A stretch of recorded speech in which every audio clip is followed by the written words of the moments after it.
Dan, my man, what did you get for the slope of line A? It's ambiguous, right? There's two Dans. Y'all both, I think we both got 3 over 4, right? For A. 1, 2, 3, 4. Positive. Fantastic. B. What'd you get for B? Negative 4 over 3. Slope of line C.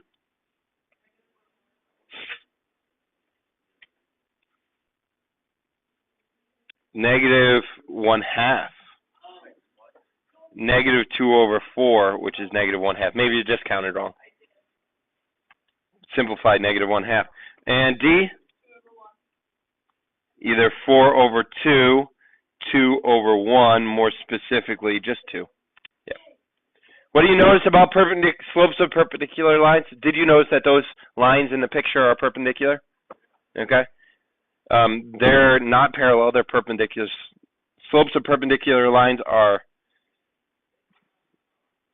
reciprocals. Okay?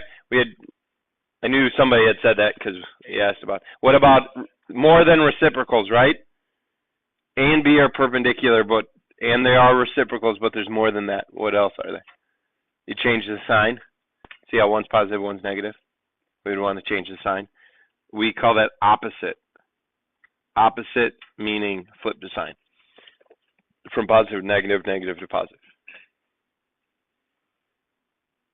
Perpendicular lines have slopes that are opposite.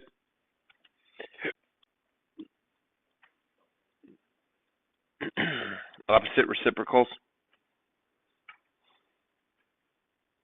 Okay. I want you guys to read the directions for example 1, and I would like you to articulate what the directions are saying. Again, we don't have the slope, but we have information that will lead us towards getting the slope.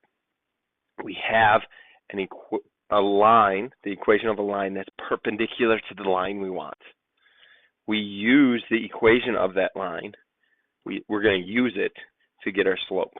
So the slope of this line in particular is negative 2. However, the slope of the new line, the equation of the line we want, the perpendicular slope, right? The slope of the line perpendicular to that line is the opposite reciprocal. So we're going to flip it and we're going to change the sign. So instead of negative 2 over 1, it goes positive 1 over 2. Then that's our slope. This is our point. And we put it, how do we go from here? Well, we put it in point slope form, then we turn it to slope intercept form.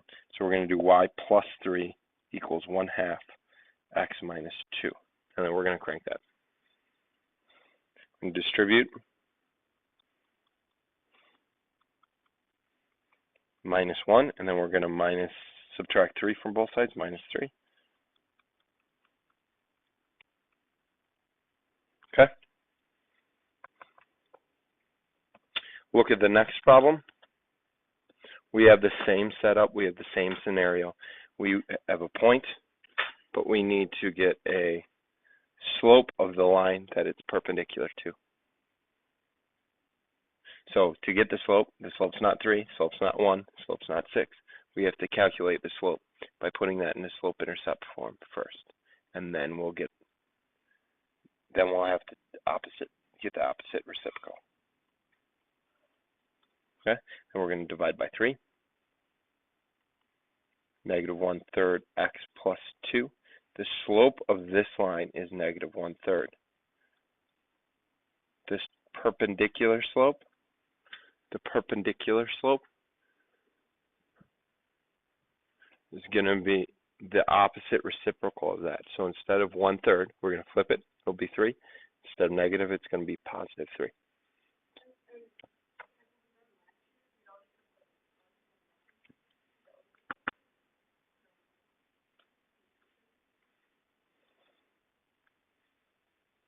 After we find our slope now, we can use that in our point. If it lets, we use that to enter our point to write the equation of the line. Now the question asks us to put it in slope-intercept form. So we're going to distribute. We're going to keep solving. Add 1, add 1, y equals 3x plus 7. Done. Barbecue pork. Yummy. Let's skip these other ones on the bottom. Let's go to the next page. All right. Do you guys see the flow chart on the right there? I'm back and put a little snapshot of the flow chart. Okay? Because you can use this flow chart. One of the ways you can use it, and I know you can't really read it right now, but what you could do is you can kind of outline the path that you're going to do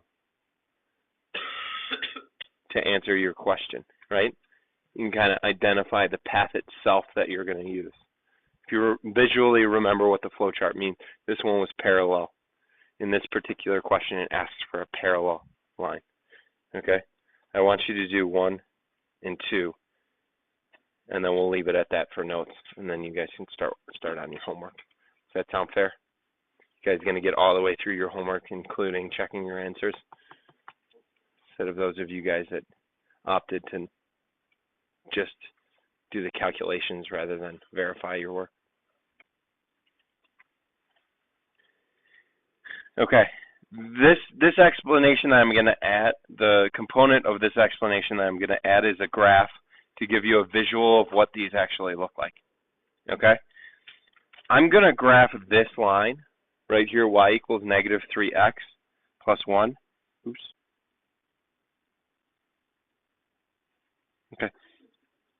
This graph right up there, that is the graph of a line that is parallel to the line we want. Does that make sense? That graph is the graph of the line that's parallel to the line we care about. We do not care about this line itself, this red line. Okay? We care about the other one. We're looking for the equation of the other line. Not this one, the other line. But since there is a description that the line we care about is parallel to this one, okay, this red line is important as well. So the line we care about has a slope of 2, or has a point of 2, 5. So 1, 2, 5. Okay? The line we care about goes through that black point. Okay? The line we care about is parallel to the red line. That's where we're at. This is the setup of the problem. This is another way to describe this problem. I could say write the equation of the line that goes through the black point and is parallel to the red line. I could tell you that. That could be the description of this problem. So you would then have to first identify, oh, what do I know about parallel lines? Parallel lines have the same slope. Okay, so I need the equation of a line that has the same slope as the red one, which would be negative 3, 1, 2, 3, 1. That is the line we care about. That black line's parallel to the red line. The slopes are the same because they'll never intersect that. Okay, and that's what we care about. We want the equation of this particular black line. We know that this is 2, 5, and we just had a conversation that the slope of the line we care about is negative 3. That's the equation we're actually writing. And then we distribute and we solve it. We don't care about the y-intercept. We don't care about this piece right here. We don't care about the y-intercept of the red line. It doesn't matter to us. All we care about is the description that it's the line we want is parallel to the red one. All right? We keep going. Ooh, hey. And then we add 5. So it's negative 3x plus 11. Does that make sense? Look at the graph of our black line. Does it make sense for the y-intercept of that black line to be positive 11 all the way the heck up there? Does that logically make sense in the picture? Yeah, that works. Okay, let's look at the next piece, number 2. Number 2, we'll do this. We'll have the same conversation. We'll graph it. The graph of the line we're given is negative 3x plus 5. So 1, 2, 3, 4, 5. 1, 2, 3, 1.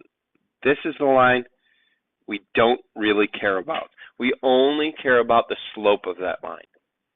And the reason why we only care about the slope of that line is because we've already had the discussion yesterday and we had it today that perpendicular lines have slopes that are opposite reciprocals. All right, so we look at the slope of this red line, we calculate the slope, and then we flip it, we reciprocate the number, and then we change the sign from positive to negative or negative to positive. In terms of the line we want, it goes through point 25. 1, 2, 3, 4, 5.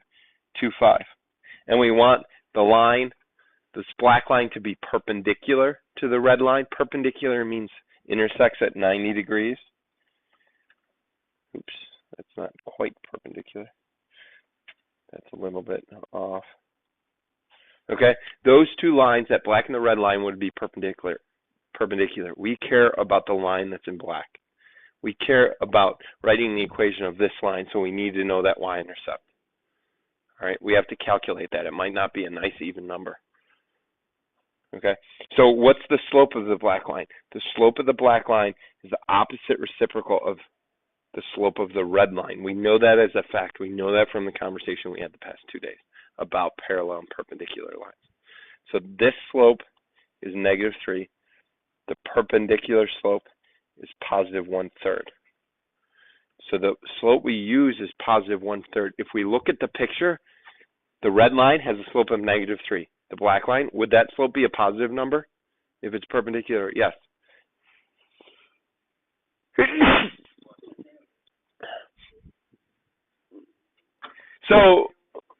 So now we're going to use this slope and the point that it goes through to calculate the equation.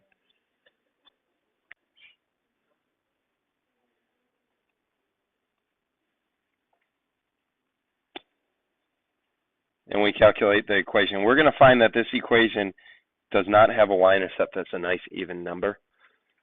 Okay, we're going to do -2/3 plus 5.